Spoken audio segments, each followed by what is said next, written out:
Okay, there's something I wanted to share. I'm gonna try. He's being loud in the back. He's been loud the last couple of days, so we'll see if we can do this. I think something that's not hard all the time, but like there's times when it's really hard, is that like the loneliness, like and even not just the loneliness, but like there's moments and times where I like reminisce about things that I used to do and that I miss doing, and the certain like opportunities and that sort of thing. And then but then it's like there's all these moments where God just keeps showing you like what is meant for you. Like, and like I kept trying to like push away. There's certain things that I tried to push away, like the whole twin flame thing, and then it just kept coming back to me. So it was like and stuff like that too, where it's like the things that are meant, you're always going to magnetize and be in the situations that are meant for you. Like for me, it's like there's so much of my spiritual like training and growth has been with my kid, and like those are always the things that forced me to go beyond the mind and to grow, are the things that I value the most. And so that's what I mean, like it's hard to have a certain things that you maybe enjoyed in the past, or to have had people and experiences that you realize you are having to let go of now, because it's like there's more and more and more you're being asked to let go and surrender and not be of the world anymore. And like and then the shift happens, where it's like if you try to attach to things that it causes suffering. So,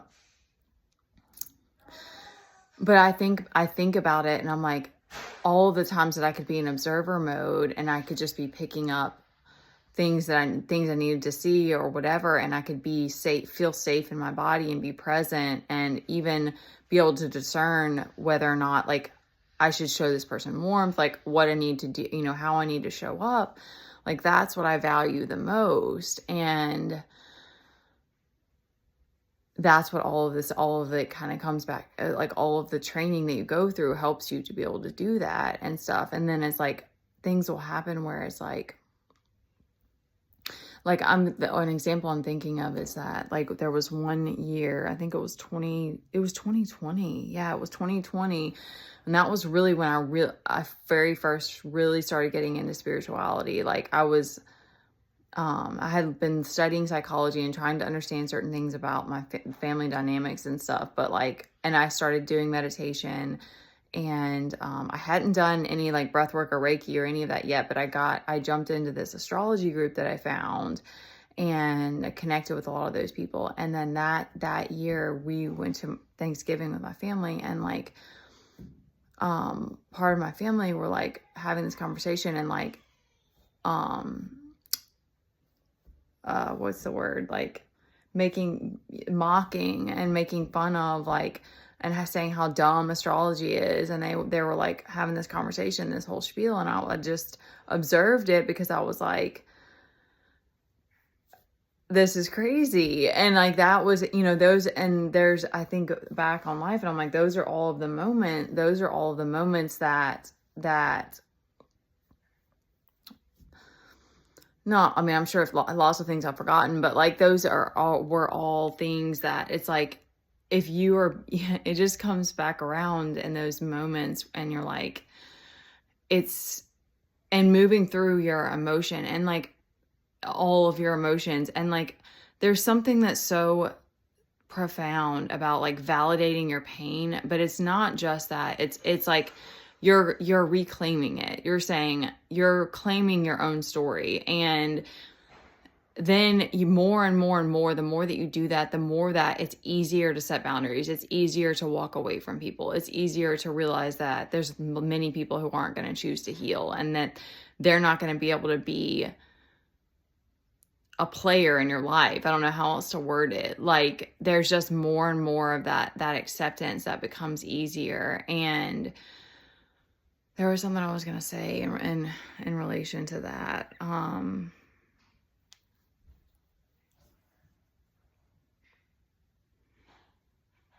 Yeah, it was something about forgiveness. It's like that's really hard.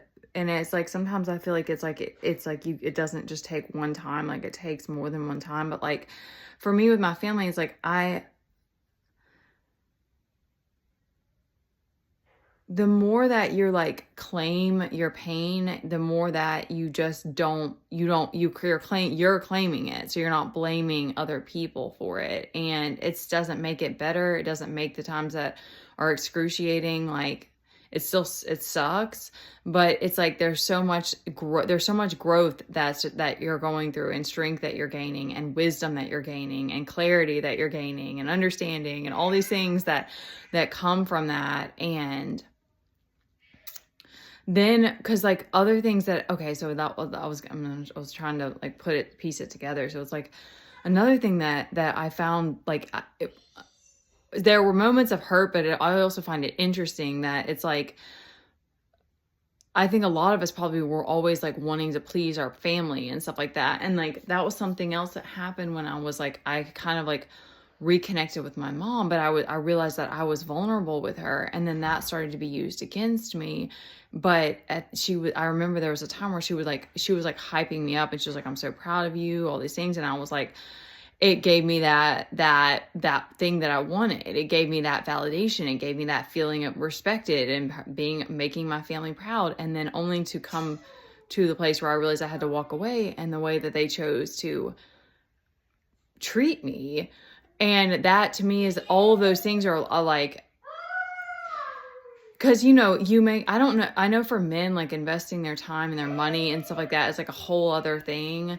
But I'm loyal. Like I mean, I've given everything, I've sacrificed everything for this kid. Like, it's like we spend 24/7 together, and it's like, and I want, that's a value for me. And like being that way with my relationship with God, and like this journey, and choosing that and myself first, and all these things. Like, so it's incredibly painful to like realize that other people aren't matching your loyalty, aren't able to reciprocate. They didn't really care. Like, they were just going to backstab you when you walked away, and all these things. But it's like, that's why, like, you just start to see more and more, like, this is the journey. It's meant to be this self-growth journey. And that, because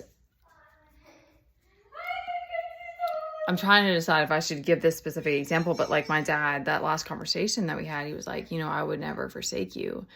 And I just stayed very neutral during the conversation, and it stuck out to me so hard, because I was like, you already have.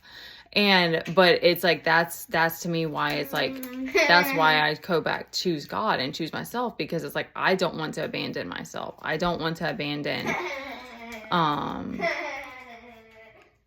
I don't want to abandon this journey. I don't want to abandon God. I don't want to abandon my son, but I also have to accept that it's like, I only have so much capacity for him too, depending on the circumstances and stuff like that. So,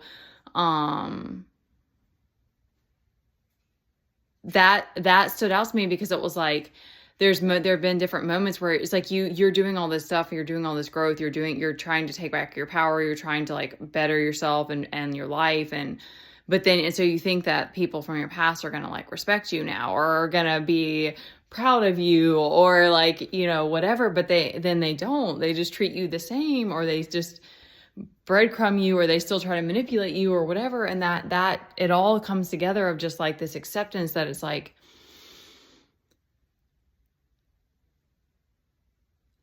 they're not that. It's okay. That was what came to me, is it was like God, it was almost like God was kind of like, if they started to do those things, what would you do? Would you try to take them back? Because I don't want them to be in your life either. It's kind of and it is sad. It's sad because it's just like, it's, you know, you only have one blood family and all this, but it's like, you can't have it both ways. It's like, you're doing all this self-growth, you're doing all this, but you can't expect other people to meet you there. And then you can't get mad because they still want to treat you the same way.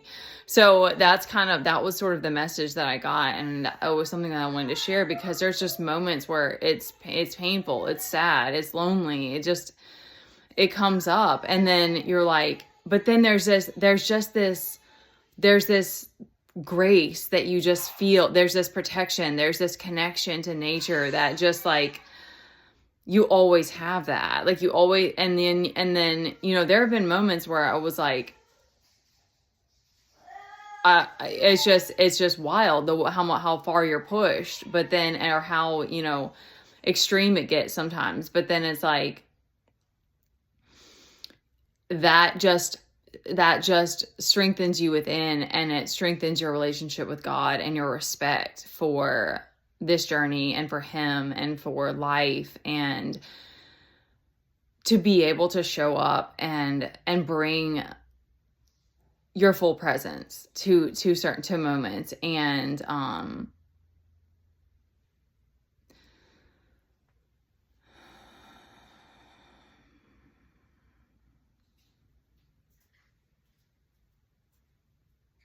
okay, let's stop there.